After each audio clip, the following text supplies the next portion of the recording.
镜头登来看，台南的左镇区人口流失正严重，敢若剩4000多人，是规个台南市第2少的行政区。最近地方是发起要举办上百年来头一摆的灯会，传连老街甲正定广场一寡保留在地传统的场所，希望会当带动当地观光。 透早，工作人员来到灯会现场做最后的整理、较进环境，成员拢是在地人，亲身来做，就是要甲上好的呈现予游客。左镇正厅公园20暗时就要举办100年来头一届的灯会。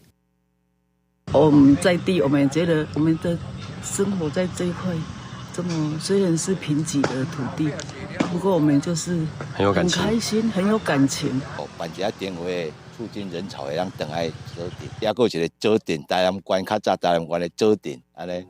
灯会规模虽然无大，啊，毋过嘛分几个会场，甚至阁串联老街。区公所嘛结合在地单位组织，利用当地特产竹仔做素材，打造出声落目的灯会景致。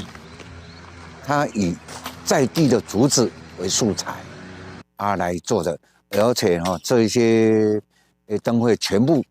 都是由在地的人来去砍伐竹子自己钻洞自己做的，没有艺术家。将周围的整个区域都把它活化起来，所以也可以令到更多的游客有能够比较快速的想要先进来，然后虽然是在看美景看这个灯节，可是却有机会去碰触到老街这边的相关发展的议题。